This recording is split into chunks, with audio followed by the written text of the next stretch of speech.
সবাইকে আমন্ত্রণ কুলে স্পোর্টস 24 আপনাদের সাথে আছি আমি শাফায়েত মৃদুল। শিরোনাম শুনছিলেন, এবার বিস্তারিত। আনুষ্ঠানিকভাবে শুরু হলো চ্যাম্পিয়ন্স ট্রফির প্রস্তুতি। তবে প্রথম দিন দেখা গেল মাত্র 5 ক্রিকেটারকে, যদিও যোগ দিয়েছেন কোচিং স্টাফের সব সদস্য। ধীরে ধীরে ক্যাম্পে বাড়বে ক্রিকেটারের সংখ্যা। আনুষ্ঠানিকভাবে শুরু চ্যাম্পিয়ন্স ট্রফির প্রস্তুতি, যদিও গত কদিনের ধারাবাহিকতা বললেও ভুল হবে না। সিনিয়র সহকারী কোচ মোহাম্মদ সালাউদ্দিনের অধীনে নাজমুল হোসেন শান্ত, জাকির আলী অনিকরা আগেই শুরু করেছিলেন অনুশীলন। এদিন স্কোয়াডের 5 ক্রিকেটারকে দেখা গেছে মিরপুরের আউটারে। ব্যাটে বলে নিজেদের ঝালিয়ে নিয়েছেন সৌম্য সরকার, জাকির আলী অনিক, তানজিদ তামিম, মোস্তাফিজুর রহমান ও তানজিম হাসান সাকিব। অনুশীলনে ক্রিকেটারদের চেয়ে বরং কোচের সংখ্যাই বেশি। Head coach Phil Simmons, spin bowling পরামর্শক Mushtaq Ahmed, pace bowling coach Andre Adams আর মোহাম্মদ সালাউদ্দিন তো আছেনই। তাদের সঙ্গে দেখা গেল বিসিবি কোচ সোহেল ইসলাম, তালহা জোবায়ের ও তারেক আজিজকেও। চ্যাম্পিয়ন্স ট্রফির স্কোয়াডের বাইরের মৃত্যুঞ্জয় চৌধুরী, হাসান মুরাদরাও হাত ঘুরিয়েছেন। লম্বা সময় ধরে বিপিএল খেলে ক্লান্ত ক্রিকেটাররা, তাদের জন্য অনুশীলন শিথিল করেছে ক্রিকেট বোর্ড। চ্যাম্পিয়ন ফরচুন বরিশালেরই 5 জন: মুশফিক, মাহমুদুল্লাহ, নাজমুল শান্ত, তাওহিদ হৃদয় ও রিশাদ হোসেন। রানার্স আপ চিটাগংয়ের পারভেজ ইমন। আগেই বিপিএল শেষ করা পেসার তাসকিন আহমেদ ও নাহিদ রানা ওয়ার্কলোড ম্যানেজমেন্টের অংশ হিসাবে আছেন বিশ্রামে। ধীরে ধীরে অনুশীলনে ক্রিকেটারের সংখ্যা বাড়বে।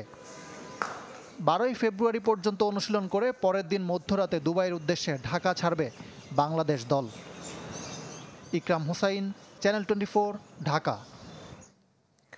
বাংলাদেশকে চ্যাম্পিয়ন্স ট্রফি জেতাতে চান রিশাদ হোসেন। কঠিন হলেও অসম্ভব কিছু নয় বলে দাবি এই তরুণ তুর্কের। চ্যাম্পিয়ন বরিশালে এক্স ফ্যাক্টরি রিশাদ বিপিএল এর পারফরমেন্সে সন্তুষ্ট।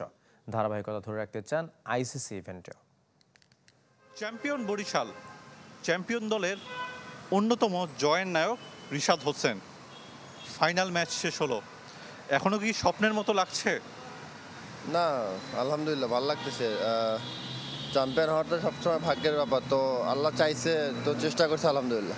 ম্যাচের মোমেন্টটা আপনি চেঞ্জ করে দিলেন ব্যাট হাতে, যখন ছক্কা মারছিলেন। কি ছিল ওই সময় মনস্তাত্ত্বিক ব্যাপারটা কি ছিল? না, প্রথমত নিজের প্রতি বিশ্বাস ছিল এবং দল আমাকে যে সময় নামাইছে আমি আমার প্রতি আশা ছিল যে না, আমি চেষ্টা করলে পারবো, তো এতটুকু চেষ্টা করছি, আর কিছু না। সবসময় আমি বলে আসি যে টিমের প্রয়োজনে যতটুকু দরকার আমি দেওয়ার চেষ্টা করছি, পেস বলক স্পিন বলক, তো এতটুকু আর কি, আর কিছু না। বরিশাল টিমটার সঙ্গে আপনার যে কম্বিনেশন সেটা কেমন ছিল এবং নিজের বোলিংটা নিয়ে কি বলবেন? অন অফ থাকতেই পারে, স্বাভাবিক।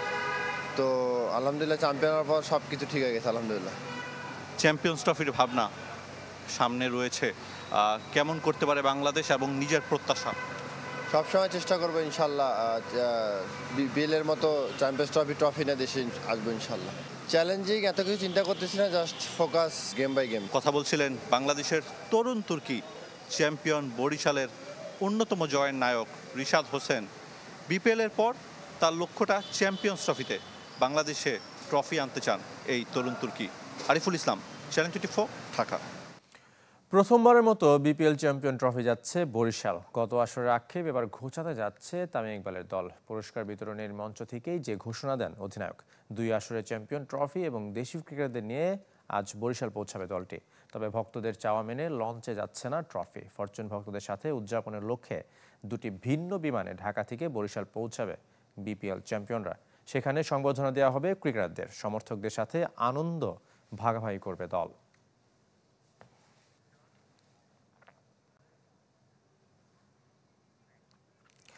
আলোচনা সমালোচনার বিপিএলে লড়াইটা কম হয়নি ব্যাটে বলে। নতুন নতুন রেকর্ড হয়েছে 11তম আসরে। সবচেয়ে বেশি রান, ব্যক্তিগত উইকেট কিংবা 4-6-এর ফুলঝুরি ছুটেছে।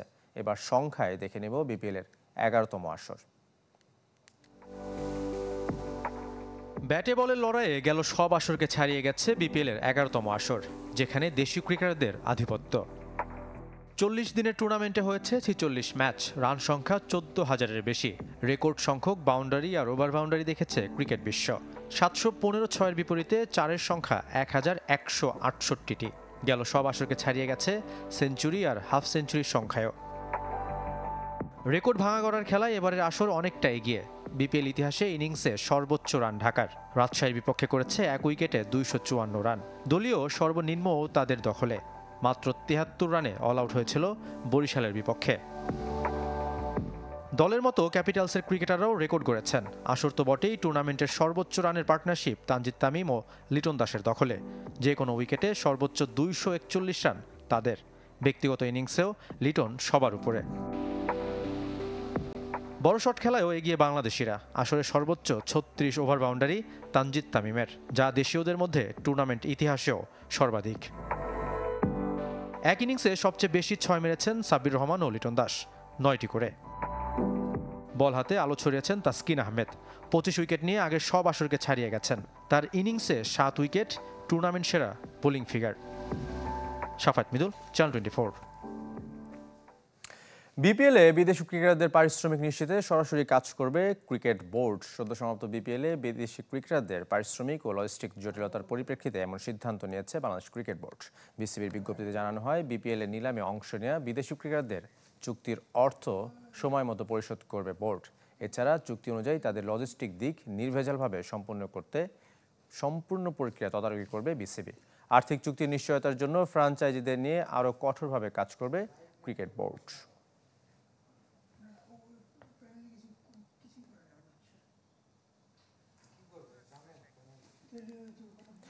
বিপিএলে রাজশাহী ফ্র্যাঞ্চাইজিকে ঘিরে বিসিবির বিরুদ্ধে নতুন অভিযোগ। এম রহমান শামীম নামের এক উদ্যোক্তার দাবি, বোর্ডের সব শর্ত পূরণ করে দলে নিতে চেয়েও তারা ব্যর্থ হয়েছেন। ফ্র্যাঞ্চাইজি ফি, খেলা শুরুর আগে ক্রিকেটারদের 25% পারিশ্রমিক দেওয়ার প্রস্তুতিও নিয়েছিলেন তারা। কিন্তু ক্রিকেট বোর্ড সভাপতি ফারুক আহমেদ তাদেরকে দল না দিয়ে এক বন্ধুর মাধ্যমে দুর্বার রাজশাহীর মালিক শফিকুর রহমানকে দিয়েছিলেন। এর ফলে বিপিএল ও রাজশাহীর যে সুনাম নষ্ট হয়েছে তার জন্য বোর্ড সভাপতিকে দায়ী করছেন রহমান শামীম। এদিকে 7 ফেব্রুয়ারির প্রতিশ্রুতি অর্থ পায়নি রাজশাহীর ক্রিকেটাররা। আমাদের কাছে মনে হয়েছে যে না, রাজশাহী কোনো বাবা মা নেই, ওকে ভাসিয়ে দেওয়া হয়েছে। আমার কাছে যেটা মনে হয়েছে সম্পূর্ণটা, যে এই টিমটা একটা পার্সোনাল ফ্রেন্ডশিপের কারণে দেওয়া হয়েছে, এবং পার্সোনাল ফ্রেন্ডশিপ করতে গিয়ে একটা পুরা এলাকার মান সম্মান, not only Prestige but we are very much emotionally breakdown. And এটার সাথে সাথে মানুষজন আমাদেরকে নিয়ে ট্রলও করতেছে লিটারেলি। 3 মার্চ মাঠে গড়াচ্ছে ঢাকা প্রিমিয়ার লিগ। দলবদল হবে 22 ও 23 ফেব্রুয়ারি। টুর্নামেন্টের ট্রফি উন্মোচন করা হবে 1 মার্চ। সিসিডিএম এর সভায় গতকাল এই সিদ্ধান্ত এসেছে। এবারের আসরের খেলা হবে 3 ভেন্যুতে, মিরপুর ও বিকেএসপির 3 ও 4 নম্বর মাঠে। আর বিকল্প ভেন্যু হিসেবে রাখা হয়েছে পূর্বাচলকে। এবার ফুটবলের খবর। কিট স্পন্সর হিসেবে দেশি স্পোর্টসওয়্যার ব্র্যান্ড দৌড়কে বেছে নিল ফুটবল ফেডারেশন। 2 বছরের জন্য হচ্ছে চুক্তি, তবে 1 বছর পর করা হবে পর্যালোচনা। চ্যানেল 24কে ফেডারেশনের মার্কেটিং কমিটির চেয়ারম্যান ফাহাদ করিম জানিয়েছেন, প্রতি বছর পুরুষ ও নারী বয়সভিত্তিক দলকে ম্যাচ, অনুশীলন এবং ট্রাভেল কিট সেট দেবে দৌড়। লভ্যাংশ নিয়েও চলছে আলোচনা। বিস্তারিত ফয়জুল ইসলামের রিপোর্টে। দীর্ঘ বিরতির পর কিট স্পন্সর যুগে প্রবেশ করতে যাচ্ছে বাংলাদেশের ফুটবল। দেশি নাকি বিদেশি, সেই দ্বিধা কাটিয়ে বাংলাদেশের ব্র্যান্ড দৌড়কে বেছে নিয়েছে বাফুফে। 100% বাংলাদেশি অনেক সংস্থা কোম্পানির নাম দৌড়, এবং দৌড় তারা হচ্ছে বাংলাদেশের অফিসিয়ালি প্রথম sports wear brand in fact. So they are 100% own manufacturing, তারা নিজেরা সব কিছু বানায়। সো এই ধরনের একটি কোম্পানিকে আমরা অত্যন্ত খুশি, বিকজ আমাদের সভাপতির যে ইচ্ছে ছিল যে তারা মেড ইন বাংলাদেশকে প্রমোট করবেন, আমার মনে হয় এটাও আমরা করতে পারবো। বছর জুড়ে বাংলাদেশের পুরুষ, নারী ও বয়সভিত্তিক দলকে ম্যাচ ও অনুশীলন জার্সি সহ পুরো কিট সেট দেবে দৌড়। প্রায় কোটি টাকা সাশ্রয় হবে ফুটবল ফেডারেশনের, আছে আয়ের সুযোগ। জার্সি বিক্রির লভ্যাংশের একটি অংশ প্রাপ্তি নিয়ে চলছে আলোচনা। চুক্তি 2 বছরের, তবে 1 বছর পর হবে পর্যালোচনা। এ সপ্তাহে হতে পারে আনুষ্ঠানিক চুক্তি। বিগত দিনগুলিতে যে খরচটি হতো সেটি সম্পূর্ণভাবে সাশ্রয় হবে আমাদের কোনো টাকা দিতে হবে না বিএফএফকে। So this is very important to know. এবং তারা পুরোটাই আমাদেরকে তাদের খরচে বানিয়ে সে আমাদেরকে দিয়ে দিচ্ছে। দেশের ফুটবলে যুক্ত হওয়ার তাড়না থেকে এখন কিট স্পন্সর দৌড়। বাংলাদেশের মেড ইন বাংলাদেশ জার্সি গায়ে জড়ানোর অপেক্ষায় হামজা চৌধুরীও। আর পার্টনার বৃদ্ধির মাধ্যমে প্রতিশ্রুতি রাখতে শুরু করলেন মার্কেটিং কমিটির চেয়ারম্যান ফাহাদ করিম। সামনে আরও প্রতিষ্ঠান যুক্ত হবে বিভিন্ন ক্ষেত্রে।